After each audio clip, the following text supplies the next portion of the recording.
예, 안녕하십니까. 오늘 락강 시간 다시 또 찾아뵙게 되었습니다. 오늘도 락강의 안티고네에 대한 해석이 어떤지 아름다움과 관련해서 한번 생각해 보기로 하겠습니다.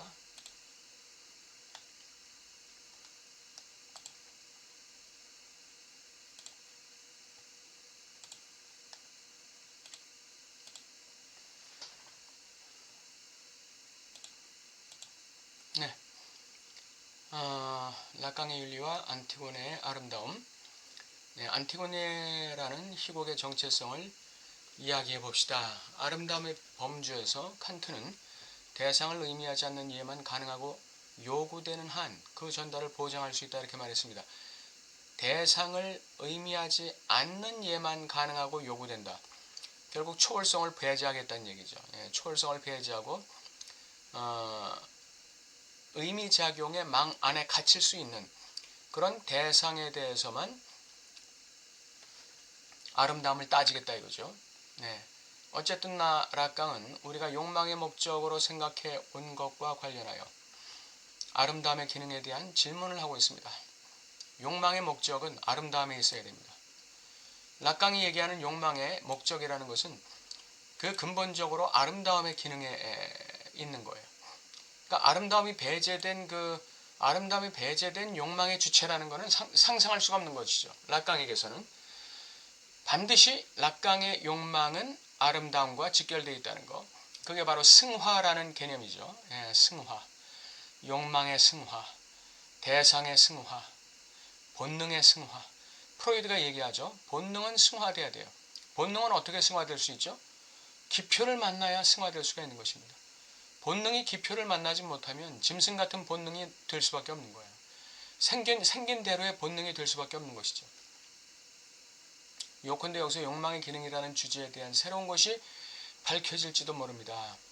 네, 아름다움과 관련해서 욕망의 기능이라는 주제에 대한 새로운 것이 밝혀질지도 모른다. 그것은 우리의 길에서 단지 하나의 지점일 뿐입니다. 욕망의 기능에 있어서 욕망의 기능이란 주제에서 새로운 것이라는 것, 그 다음 우리가 욕망의 목적이라고 생각해 온 것과 관련돼서 유일한 지점이 뭐냐? 아름다움이다 이거죠. 그러니까 욕망, 결여, 욕망, 본능의 승화, 대상의 승화, 이 모든 것의 기준은 아름다움인데 락강은 그 아름다움이 뭐라고 얘기하고 있습니까? 아름다움이라는 건 아름다움이라는 것은 프로이드의 용어를 빌려서 어떻게 얘기하고 있죠? 내가 있어야 되는 위치에 내가 있어야 하는 것. 그리고 그 위치에서 내가 해야 될 일을 하는 것이죠. 그러니까 내가 해야 될 일이 중요한 게 아니에요. 내가 있어야 될 위치에 제대로 있는 것, 이게 아름다움이에요. 이게 선한 것입니다. 이게 락강적 의미의 선이에요. 이게 락강적 의미의 아름다움이에요. 내가 있어야 되는 그 장소에 내가 있는 것입니다. 그것이 상징계에서의 위치일 수도 있고 실제계적인 위치일 수도 있어요. 두 죽음 사이의 위치. 이 안티고네에서 락강이 계속 강조하는 게 두 죽음 사이 아닙니까? 비극의 본질에 관한 나는 감정의 카타르시스에 영향을 미치는 연민과 공포에 대한 아리스토텔의 문장의 끝을 인용했는데 그 유명한 카타르시스의 진정한 의미는 마지막에서 파악하려고 노력할 것입니다. 카타르시스의 진정한 의미. 이거 이 세미나 7 마지막 부분에서 이게 나오죠. 이게 나오는데 이거는 대가지불이에요. 대가지불. 욕망의 목적을 향해서 진행하는 과정 속에서 내가 지불해야 되는 대가. 이것이 카타르시스다 이렇게 얘기하죠. 이게 아름다움이고 이게 선이고 그런 것이죠. 그러니까 락강의 이 선의 개념, 락강의 그 아름다움의 개념은 뭐냐면 내가 있어야 되는 장소에 있는 것이고 내가 지불해야 될 대가를 지불하는 것, 그것입니다. 카타르시스의 진정한 의미는 마지막에서 파악하려고 노력할 것입니다. 이상하게도 괴테는 행동 자체에서 이러한 두려움과 연민의 기능을 보았습니다. 안티고네의 행동에서, 즉 행동은 우리에게 두려움과 연민 사이의 균형에 대한 모델을 제공할 것입니다. 안티고네의 행동은 우리에게 이해할 수 없는 그 두려움과 이해할 수 없는 연민을 주는 것이죠. 첫째 요점은 첫눈의 두 주인공인 안티고네와 크레온 중 어느 누구도 처음에는 두려움이나 연민 같은 걸 느끼지 않았다는 것입니다. 그 다음 둘째 요점은 보이는 것이 아니라 끝까지 안티고네는 두려움도 연민도 느끼지 않는 것이 확실하다는 것입니다. 예, 안티고네에게는 이 눈에 보이는 거 이런 건 중요한 게 아니에요. 그에게는 어떤 이 상황적인 환경적인 두려움도 없고 또 가족에 대한 연민도 없어요. 예, 오직 폴리네이케스에 대한 이 집념, 예, 이 목적 이거밖에 없는 것이죠. 그래서 그녀는 진정 영웅입니다. 반면 크레온은 끝을 향해 두려움에 사로잡혔고 그것이 그의 파멸의 원인 징조였습니다. 예, 이 크레온은 결국은 이 상징계, 즉 도시국가의 상징적 법이라는 그 질서를 지키려고 그 공동선을 지키려고 애를 썼지만 결국 그 공동선이 안티고네에 의해서 무너질 입장에서 어떻게 했습니까? 크레온은 결국 넘지 말아야 될 선을 넘게 되는 것이죠. 예, 그 넘지 말아야 될 선, 그게 이 아테, 상징계 한계예요. 그것이 바로 폴리네이케스를 2번 죽이고 안티고네까지 폴리네이케스와 함께 매장시켜버리는 것이었죠. 이걸 통해서 크레온도 두 죽음 사이에 들어가는 거예요. 살았다 하나 죽은 존재가 되는 것이죠. 그것이 크레온의 파멸의 원인이었어요. 성경에 내가 두려워하는 것이 내게 미치고 내가 무서워하는 그것이 내 몸에 미쳤구나 라는 말을 욥기서 3장에서 하는데 이 두려움이 우리에게 두려움이 있으면 그것이 나를 잡아버려요. 예. 우리에게 두려움이 있으면 그것이 나를 잡는다는 것 꼭 기억해야 됩니다.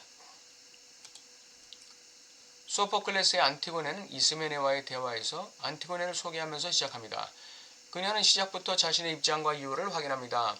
크레온은 조금 더 고려의 대상이 되지 않습니다. 안티고네가 자신의 입장과 자신의 그 행위의 이유를 밝히는 데 있어서는 크레온은 조금 더 관심이 없는 거예요.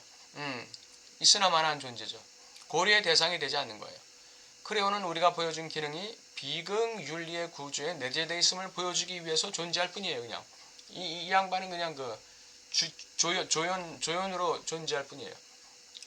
이는 정신분석의 윤리이기도 합니다. 정신분석의 윤리는 반드시 비극구조에서 보여지는 것이죠. 예. 비극구조에서 누군가가 두 죽음 사이에 들어가는 그 구조를 통해서 이 정신분석의 윤리를 보여주는 거예요. 그 아름다운 행위, 대상을 승화시키고 자신의 욕망을 승화시키는 그 아름다운 행위에 의해서 정신분석의 윤리가 드러나 현상화되는 것이죠. 그는 좋은 것을 추구하며 커뮤니티를 이끄는 사람입니다. 예, 도시국가를 이끄는 사람이에요. 공동선을 추구하는 사람이죠. 그는 모두의 선익을 증진하기 위해 존재합니다. 그의 잘못은 무엇입니까? 아리스토텔레스에 의하면 그것은 하말티아입니다. 그 죄죠. 이게 이제 그 헬라어인데 하말티아가 죄예요. 성경에서 그 죄라는 말을 하말티아라고 하는 것이죠. 근데 여기서는 판단의 오류다 이렇게 해석했어요. 그렇지만 그게 그렇게 간단한 게 아니라는 거예요. 이 하말티아, 이 크레온의 판단의 오류. 근데 이 판단의 오류도 맞아요. 우리가 무엇인가에 대해서 판단을 할 때 잘못 판단하면 그게 바로 그 자체가 죄고 그것이 죄로 또 유도하는 역할을 하는 것이죠. 이게 판단을 잘해야 돼요. 그러니까 나의 판단의 기준이 뭐냐 이거죠. 크레온의 판단의 기준은 뭐였습니까? 공동선, 도시국가의 공동의 선익이었죠. 근데 안티고네의 그 판단의 기준은 무엇이었습니까? 신들의 불문율이었어요. 말하자면 안티고네가 생각하는 주관적인 어떤 이 불문율이죠. 예, 주관적인 공동선과는 전혀 다른 것이에요. 굉장히 주관적인 어떤 그 선이죠. 그러니까 이 지젝은 무슨 얘기를 하느냐면 내일 또 지젝 시간에 또 나오겠지만 그 대타자가 무지하다는 거예요. 대타자가 그런 그 개인의 주관성에 대해서 간과하고 있다는 거예요. 대타자가 상징적인 망을 가지고 공동 체를 이끌어 가지만 그럼에도 불구하고 개인의 주관적인 입장을 고려하지 않으면 그러면 그 대타자의 선언문은 대타자의 명령은 유효하지 않다는 것입니다. 유효하지 않다는 거예요. 법이 판사가 법을 가지고 죄인을 판단하잖아요. 그 행위를 판단하는데 왜 그 죄인이 그러한 죄를 질 수밖에 없었는가에 대한 그 주관적인 정당성 이것을 알아주지 않으면 그 죄인이 판사가 내리는 그 형벌을 달게 받지 않는다는 것이죠. 그 벌을 받고 나와서 또 죄 짓는다는 거예요. 근데 만약에 죄인의 그 범죄한 죄인의 그 이 주관적인 어떤 그 정당성 이거를 판사가 고려해 준다면, 그러니까 고려한다는 것은 그 형량에 집어넣는 건 아니에요. 형량은 형량대로 분명하게 나오는 거예요, 법에 의해서. 그러나 그 범죄자의 주관성을 살펴주고 공포해주면 그것이 범죄자가 그 자기 죄에 대한 대가를 달게 받는다는 것이죠. 이것이 그 주인 담론에서의 선언문의 이 효력이 발생되는 그 과정입니다. 하말티아 죄 이거 판단의 오류라고 이렇게 아리스토텔레스는 말했는데 이 락강은 그렇게 간단한 게 아니다 이렇게 얘기하고 있어요. 헤겔이 말한 바 미네르바의 올빼미는 황혼에 날아갑니다. 미네르바의 올빼미는 저녁에 난다. 해석은 사후적이다 이거죠. 나는 확신할 수 없지만 우리는 비극적 의례 그 자체에 구현된 가르침과 그 이후의 해석 사이에 약간의 거리가 있음을 기억하기 위해 너무 자주 환기된 이 공식을 기억해야 한다고 생각합니다. 이 크레온의 죄, 크레온의 판단 오류, 그것을 우리가 해석할 때, 이 미네르바의 올빼미는 황혼에 난다는 이 헤겔의 말을 기억해야 된다는 거예요. 윤리는 아리스토텔레스와 함께 행복의 과학입니다.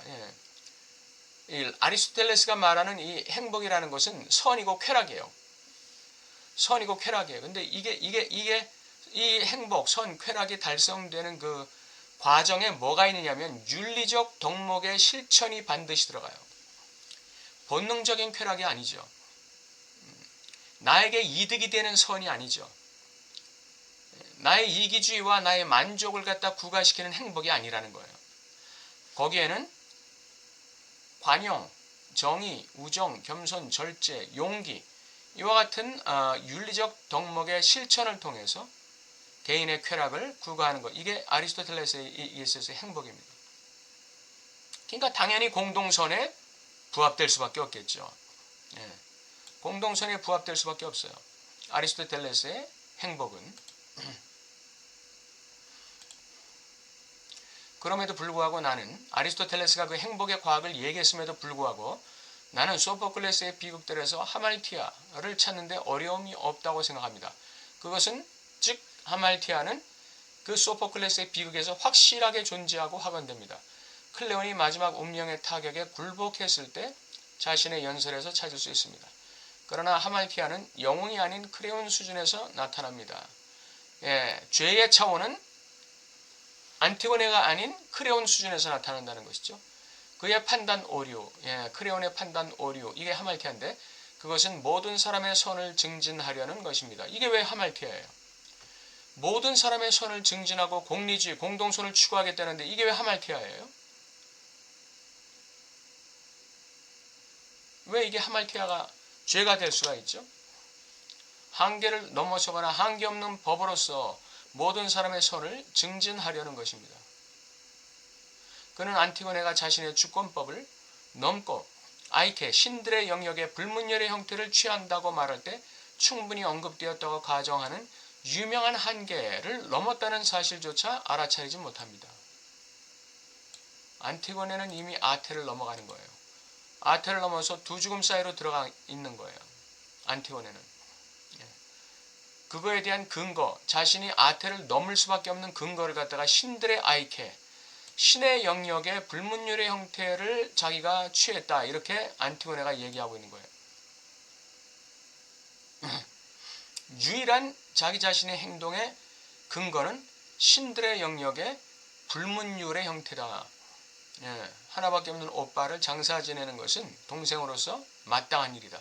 예, 왜? 또 다른 오빠가 생길 가능성이 없기 때문에 이것을 안티고네는 신들의 영역의 불문율이라고 본 거예요. 근데 반면에 뭐예요?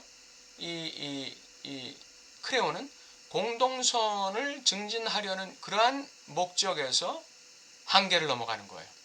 예. 크레온이 한계를 넘어간 것은 바로 공동선을 위한 것이고, 안티고네가 한계를 넘어간 것은 신의 불문율을 실천하기 위한 것이다 이거죠.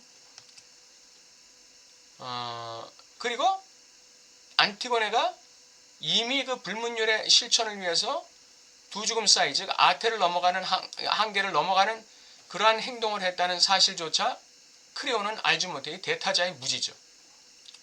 대타자가 무지할 때 주체는 두 죽음 사이에 들어간다. 이게 지적이 얘기하는 건데, 이와 같이 그 크레온이 이 안티고네의 이 진심, 이 행동의 동기, 이걸 알아차리지 못했기 때문에 그는 그냥 공동선에 매몰되어 있었기 때문에 결국 안티고네의 행동의 진실에 대해서 무지할 수밖에 없었던 것이죠.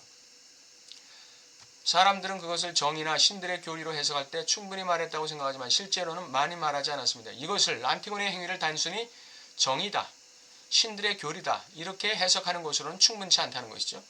여기서 순진한 크레온이 다른 영역으로 넘어간다는 데는 의심의 여지가 없습니다.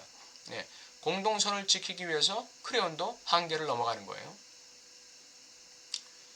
근데 그 한계를 넘어간 것이 결국은 크레온의 죄가 되는 것이 하마르티아가 되는 거예요. 그 판단 오리로 말미암아 한계를 넘어갔는데 그것이 바로 크레온으로 하여금 더 큰 죄를 짓게 만든 것이죠. 예. 크레온의 언어는 칸트가 베그리프, 개념의 인지이해요. 베그리프 또는 선의 개념이라 부르는 것과 완벽하게 일치한다는 점에 유의하세요. 예, 크레온이 말이 잘못된 게 아니죠. 크레온이 정치 잘못하거나 이 백성을 괴롭히거나 그런 게 아니에요. 크레온은 자기 할 도리를 지금 하고 있는 것이죠. 실용적 합리적 언어입니다. 애국자와 반역자를 똑같이 대우할 수 없다는 크레온의 입장은 이성적 법칙으로 볼 때 아리스토텔레스로부터 칸트에 이르기까지 이거는 받아들일 수 있는 입장 아닌가요? 그렇습니다. 예. 그러나 비극으로 우리에게 치명적 결과를 드러내는 과도함이 없이는 선이 모든 것을 다스릴 수 없습니다. 네, 이게 바로 뭔가요? 공동선을 위한 윤리를 넘어가는 또 다른 윤리를 지향하지 않고는 공동선도 유지될 수 없다는 것이죠. 그러니까 공동선이 명제라면 공동선을 무너뜨리는 어떤 이 주관적인 불문율이 있어요. 주관적 입장이 있어요. 그것을 반명제로 참조해야만 공동선이 유지될 수 있는 거예요. 그것을 참조하지 않으면 그것을 참조한다는 게 치명적인 결과를 드러내는 과도함이에요. 요게 없으면 어떻게 된다? 선이 모든 것을 다스릴 수 없다 이거죠. 선이라는 게 뭐죠? 이 공동선이에요. 공동선. 이것이 모든 걸 다스릴 수 없다는 거. 이걸 알아줘야 된다는 것이에요. 그러니까 공동선을 추구했던 크레온도 이 안티고네의 입장을 고려해 주었어야 공동선을 제대로 유지할 수 있었다는 것이죠. 그런데 그 안티고네의 입장을 갖다가 어떻게 했죠? 무시한 것이죠. 파괴한 거예요. 그게 이제 크레온의 하말티아죠. 죄죠. 그렇다면 우리가 건너지 말아야 하는 이 유명한 영역은 무엇입니까? 우리는 이것이 불문율, 의지 또는 신들의 아이크, 주권 경애가 다스리는 곳, 두 죽음 사이의 영역이라고 들었습니다. 그러나 우리는 더 이상 신이 무엇인지 전혀 모릅니다. 뭐가 신이냐 그러면은 사랑의 본질에 대한 성찰인 플라톤의 파이드로스를 읽어보면 사랑을 지칭하는 단어의 축 자체가 바뀌었음을 알 수 있을 것입니다. 이 사랑을 지칭하는 축 자체가 바뀌었다는 건 뭐예요? 사랑의 기준이 바뀌었다 이거죠. 사랑의 기준이 상대화되었다 이거죠. 이 사랑은 무엇입니까? 그것은 전체 그리스도인들인의 모험의 변동의 결과로 우리가 숭고한 사랑이라고 부르게 된 것입니까? 욕망입니까? 어떤 사람들은 내가 특정 중심 영역, 즉 인간의 자연적 악과 동일시한다고 믿는 것입니까?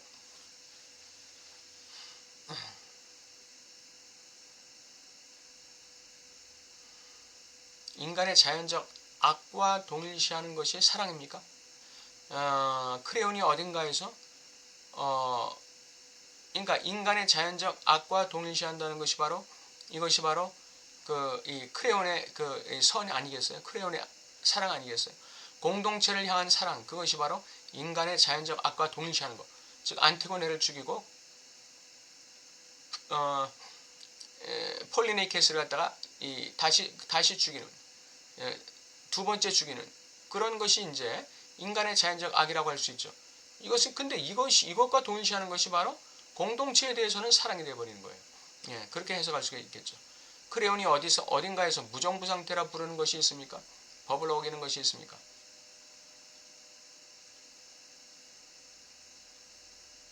요 부분, 크레온이 어딘가에서 무정부 상태다.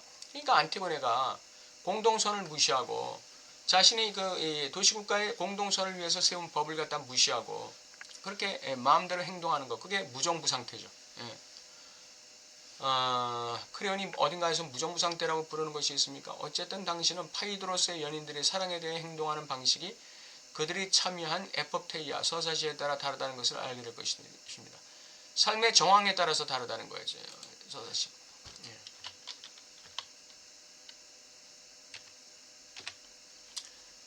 에포테이아, 삶의 정황에 따라 지침 레벨이죠. 지침 레벨.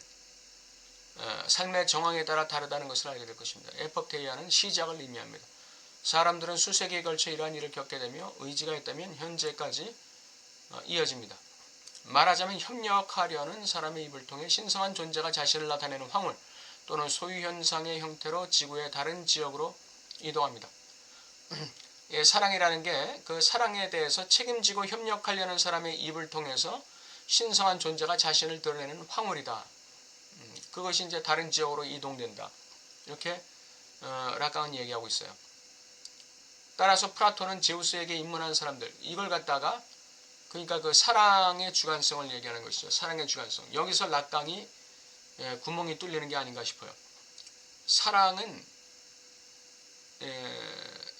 물론 주관성이 있어요. 그러나 그 주관성은 어떤 하나의 척도, 기준을 전제로 해서 주관성이 허용되는 것이죠. 어떤 그 근본적인 척도와 기준이 없는 사랑의 주관성이라는 것, 이것은요, 이런 건 사랑이 아니에요. 이런 건 사랑이 아니에요. 그러니까 사랑이라는 것은 그 근원적인 척도, 기준이 있어요. 그게 바로 성경에서 나오는 아가페 사랑이죠. 하나님의 사랑. 그것이 기준이 되지 않는 인간의 주관적인 사랑이라는 건 이기심에 다를 바 없다, 이렇게 볼 수 있습니다. 그러니까 라깡이 세미나 11에서도 그렇고 7에서도 그렇고 이웃사랑을 지향할 때 그 이웃사랑의 그 근원적인 근거, 근원적인 기준, 근원적인 척도가 있어야 돼요. 이웃사랑이라는 게. 물론 이 프로이드도 십계명에서 가져오고 라깡도 성경을 인용하고 있어요. 내 이웃을 내 몸같이 사랑하라. 그렇게 인용하고는 있지만 자기 이론을 합리화하기 위한 이 성경 인용이냐, 아니면 진정으로 라깡이 성경에 근거를 해서 이웃사랑을 얘기하는 것이냐, 그것은 조금 불투명하다. 왜? 라깡 자신이 크리스찬이 아니었기 때문에. 물론 성경에 정통한 사람이었고 그 동생이 캐톨릭 신부로서 굉장히 이 성경에 대한 신뢰가 있었다고 말할 수는 있지만, 그러나 명확하게는 얘기하고 있지 않다. 그렇게 볼 수 있습니다. 따라서 플라톤은 제우스에게 입문한 사람들은 아레스에게 입문한 사람들과 같은 방식으로 사랑에 반응하지 않는다고 말합니다. 다시 말해 이 전체 영역은 과학과 객관화의 관점에서 외부에서만, 메타적 관점, 대타자의 관점에서만 실제로 접근할 수 있습니다. 이거 얘기하네요. 이 전체 영역, 즉 사랑이라는 전체 영역은 과학과 객관화의 관점에서 외부에서만, 메타적 관점에서만 실제로 접근할 수 있습니다. 우리 그리스도인들은 신들의 영역 전체를 지웠습니다. 이 교회가 그리스도인들이 신들의 영역 전체를 지웠다고 라깡이 얘기하고 있어요. 그럴 수밖에 없죠. 왜냐하면 유럽이 20세기 초반에 무슨 짓을 했습니까? 정복 전쟁 했잖아요. 노예 전쟁 했잖아요. 패권 전쟁 했잖아요. 그래서 막 식민지 개척 전쟁 했잖아요. 예. 그것이 그리스도인들이 신들의 영역 전체를 주었다는 거예요. 그리고 사실 우리는 정신분석에 의해 밝혀진 대로 우리가 그것을 대체하는 것에 관심이 있습니다. 이 영역의 한계는 어디입니까? 의심의 여지 없이 처음부터 거기에 있었지만 또한 고립된 상태로 남아있으며 우리 그리스도인들이 포기한 이 영역에 그 뼈대를 남겨둔 한계, 그리스도인들의 사랑의 한계입니다. 그것이 내가 여기서 묻는 질문입니다. 락강은 지금 근본적인 질문을 하고 있네요. 크리스찬들, 당신들 사랑의 이 기준이 뭐냐 이거죠. 당신들이 이 사랑의 영역 전체, 사랑의 영역 전체를, 신들의 영역 전체를 당신들이 다 뭉개버렸다 이거죠. 예. 그리고 지금 남아있는 건 그 뼈대만 남아있다. 뼈대만 남아있다. 그래서 나는 지금 이 크리스찬들의 그 사랑의 기준에 대해서 지금 묻고 있다. 예. 그걸 얘기하는 것이죠. 이 영역의 한계는 어디입니까? 이 사랑이라는 것의 영역의 한계, 이건 어디입니까? 락강이 아주 심각한 질문을 크리스찬들에게 하고 있는 거예요. 관련된 한계, 어떤 현상이 성찰을 통해 나타나려면 위치를 지정하는 게 필수적이라는 한계는 내가 아름다운 현상이라 부르는 것입니다. 아름다움이라는 것은 제대로 자기 자신의 위치를 지정하는 것입니다. 자기 자신의 위치를 잡는 것, 자기 자신이 있어야 되는 곳에 제대로 있는 것, 이게 락강에게서는 아름다운 거예요. 안티고네에게서 아름다움이란 뭐냐? 자기가 있어야 될 장소, 즉 두 죽음 사이, 폴리네이케스 옆에 있는 거예요. 폴리네이케스 옆에. 거기가 자기 자신의 자리라는 것이죠. 내가 둘째 사망의 한계로 정의하려는 것입니다. 그게 둘째 사망의 자리예요. 둘째 사망의 한계. 둘째 사망의 자리. 둘째 사망의 자리. 나 자신의 주관적인 둘째 사망의 자리가 어딘지 우리는 각자 고민해 봐야 되겠죠. 내가 있어야 될 자리. 나는 이것을 부패와 세대의 교대를 규제하는 자연의 창조력의 원리 자체를 추구하는 것으로 사드가 관련하여 이것을 당신에게 처음으로 주목했습니다. 두 번째 죽음을 얘기하는 것이죠. 우주 만물에, 그러니까 그 자연 질서가 원천적으로 붕괴되는 거예요. 원천적으로. 기존 질서가 붕괴되는 거예요. 그냥 제로 상태가 되는 것이죠. 거기서부터 새로운 창조가 일어난다. 이렇게 얘기하는 게 사드죠. 기독교 사상의 발전에서 기준점으로 간주되는 그 질서. 그 너머에 사드는 다른 것이 있다. 이렇게 얘기해요. 기독교가 그러니까 그 하나님, 절대자, 창조주가 기준점으로 제시해 놓은 질서, 그거 지켜야 되잖아요. 근데 그거 너머에 또 다른 게 있다는 거예요. 범법의 형태가 가능하며 그는 그것을 범죄라고 부릅니다. 내가 말했듯이 범죄의 형태는 우스꽝스러운 환상에 불과할 수 있지만 문제는 그 사상이 가리키는 것입니다. 범죄는 자연 질서를 존중하지 않는 것이라고 말합니다. 예, 범죄는 자연 질서를 존중하지 않는 것이다. 야, 이건 뭐. 그래서 아까 그 범죄에 대해서, 하말티아에 대해서 나왔을 때 락강이 뭐라고 얘기했죠? 하마르티아에 대해서 나왔을 때, 하마르티아, 그것은 죄입니다. 판단의 오류라고 해석되지만 그렇게 간단한 게 아니라고 그랬죠. 예, 하마르티아가 이 안티고네라는 그 희곡에서는, 이 비극에서는 크레온의 판단의 오류가 바로 하말티아다. 이렇게 아리스토텔레스는 얘기했지만 그렇게 하말티아란 말이 간단한 말이 아니다 이거죠. 그것은 결국 여기서 나오는 것이죠. 예, 이 범법의 형태가 가능하면 그것을 범죄라고 부릅니다. 범죄는 자연 질서를 존중하지 않는 것이다. 이렇게 얘기했어요. 자연 질서를 존중하지 않는다는 것은 뭡니까? 이거는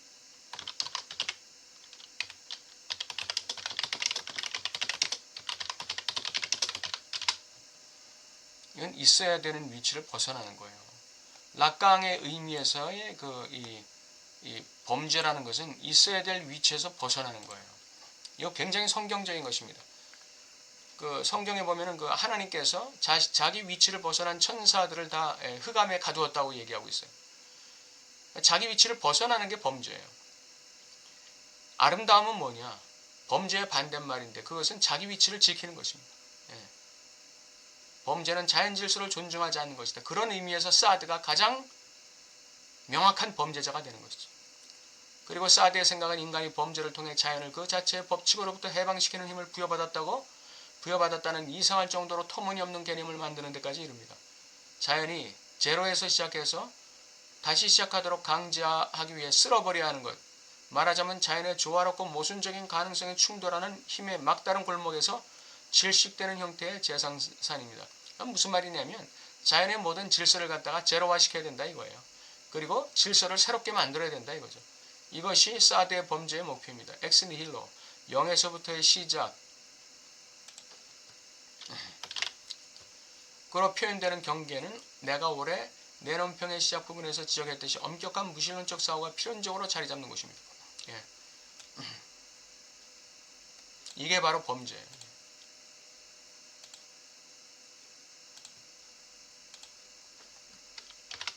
이게 범죄의 지점이 되는 것입니다.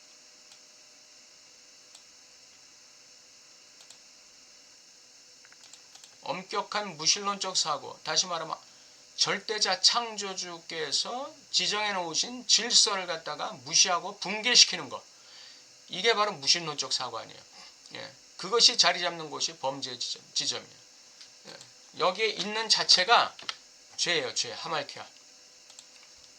여기서 무슨 특별한 일을 안 했다 할지라도 여기 자체에 있는 그 자체가 범죄예요.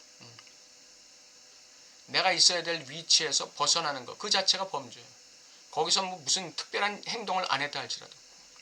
오늘 락강의 윤리에 있어서 안티고네의 아름다움이 어떤 것을 말하는 것이냐. 안티고네는 자신이 신들의 불문율을 실천하고 있다. 이것이 자신이 행동하는 것의 유일한 근거다 이렇게 얘기하고 있어요. 도시국가의 법도 가족 간의 윤리도 안티고네에게는 고려의 대상이 되지 않았어요. 오직 하나, 돌아올 수 없는 오빠, 다시 만들 수 없는 오빠, 유일한 오빠의 시신을 장례 지내는 것, 그것이 자기의 존재적 목적이다. 자신의 존재적 목적을 이루기 위해서 두 죽음 사이에 들어가는 것, 이게 안티고네의 아름다움입니다. 자신의 존재적 목적을 위해서 스스로 두 죽음 사이의 한계를 넘어서, 공동선이라는 대타자의 상징계의 한계를 넘어서 그 두 죽음 사이에 들어가는 상징계 죽음과 실제적 죽음, 상징적 죽음과 실제적 죽음 사이에 들어가는 것, 이게 두 죽음 사이에 들어가는 것입니다. 이게 살았다 하나 죽은 그 위치예요. 살았다 하나 죽은 위치. 거기에 들어가는 것, 그것이 바로 아름다움이다. 이렇게 락강은 보는 거예요. 그게 안티고네가 바로 그걸 했다는 것이죠. 그래서 락강의 정신분석의 윤리에 안티고네가 갖는 그 위상의 중요성이 여기에 있는 것입니다. 그 아름다움이라는. 자신의 존재적 목적을 위해서 아테, 한계를 넘어서, 상징계 한계를 넘어서 두 죽음 사이에 들어가는 것. 그런데 여기서 중요한 거 하나가 간과되고 있는데 그것이 바로 아까 얘기했던 사랑이에요. 이 안티고네의 이 아름다움이라는 이 행위가 사랑에 근거하고 있는 것이냐 이거죠. 사랑이라는 것에 근거하고 있는 것이냐 이거죠. 플라톤의 파이드로스에 의하면 이 사랑은 주관적인 것이고 개별적인 것이다. 이거는 상황적인 것이고, 이거는 굉장히 뭐라고 할까, 이 단어의 축 자체가 바뀌었다. 사랑의 본질에 대한 성찰인 플라톤의 파이드로스를 읽어보면 사랑이 지칭하는 단어의 축 자체가 바뀌었다. 사랑이 주관화된 거예요. 그런데 거기에 반해서 이 락강은 무슨 얘기를 하고 있느냐면 이 사랑의 근원적인 사랑의 이 기준, 근원적인 사랑의 기준, 이걸 갖다가 크리스찬들이 이걸 갖다가 다 지웠다는 거예요. 우리 그리스도인들은 신들의 영역 전체를 지웠습니다. 이게 이 사랑, 이 아름다움의 행위는 사랑에 근거해야 되는데 그 사랑이 뭔지를 우리 그리스도인들이 제시해 줘야 되는데 그걸 그리스도인들이 제시를 못한다 이거예요. 왜? 신들의 영역 전체를 지웠기 때문에. 그러나 그 뼈대는 남아있다 이렇게 얘기했어요. 뼈대는 남아있다. 그래서 그 뼈대를 가지고 락강이 자기 얘기를 하기 시작하는 것이죠. 어떤 현상이 성찰을 통해 나타나려면 위치를 지정하는 것이 필수적이다. 위치를 지정하는 것, 이게 바로 아름다움이다. 자기 위치를 제대로 지정하는 게 필수적이다. 이게 아름다움이다. 그리고 둘째 사망의 한계. 둘째 사망. 살았다 하나 죽은 위치. 이 자신의 위치를 지정하는 게 필수적인데 그 위치는 어디냐? 둘째 사망의 한계. 이 두 죽음 사이다. 이거 두 죽음 사이. 그것을 락강이 나름대로 얘기하고 있는 겁니다. 이것이 그 락강이 얘기하는 사랑의 어떤 그 뼈대죠. 뼈대. 크리스찬의 경우에는 하나님과의 관계에서 자신이 있어야 되는 위치에 제대로 있는 것이 바로 하나님에 대한 사랑이에요. 자신이 있어야 되는 위치에 제대로 있는 게 바로 하나님 사랑이에요. 그리고 거기서부터 행위하는 하나하나가 이웃사랑이 되는 것이죠. 오늘 락강의 윤리에 있어서 안티곤의 아름다움에 대해서 한번 살펴봤습니다.